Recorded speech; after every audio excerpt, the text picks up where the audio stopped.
What do fireworks and world domination have in common? Gunpowder, invented in 9th century China by alchemists trying to make an immortality potion.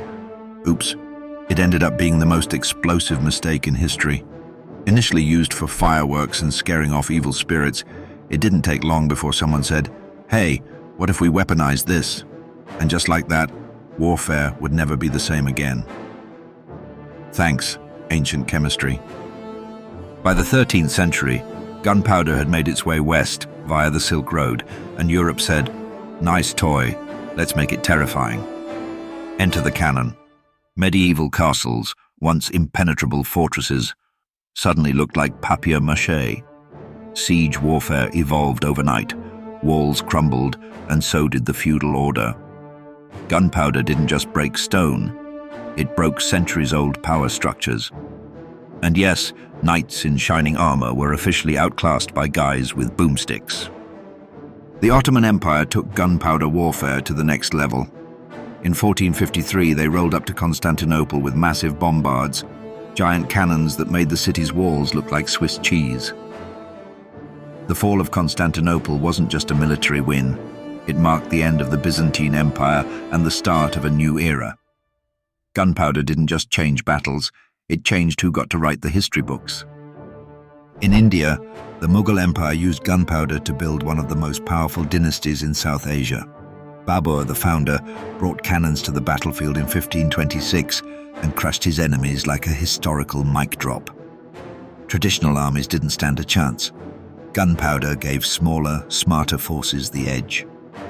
It wasn't just about brute strength anymore, it was about who had the better bang for their buck. Europe's age of exploration, powered by gunpowder. Muskets and cannons gave European powers a serious advantage when they started visiting other continents. Indigenous resistance was often overwhelmed by firepower.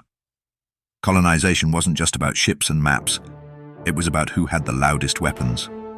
Gunpowder didn't just expand empires, it shrank the world and redrew it with borders that still cause arguments today. Thanks, colonialism. Thanks. Gunpowder also changed who held power within nations. Monarchs loved it because it let them crush rebellious nobles with centralized armies. No more relying on knights with questionable loyalty. Now, kings had gunpowder. And gunpowder didn't ask questions. It was the great equalizer and the great centralizer. Political power shifted from feudal lords to strong, centralized states. Basically, gunpowder turned kings into bosses with benefits. By the 18th century, gunpowder had become the backbone of global conflict. From revolutions to empires, it was the go-to tool for change, violent, smoky change. The American and French revolutions, gunpowder-fueled. Napoleonic Wars, boom central. It wasn't just a weapon, it was a political statement.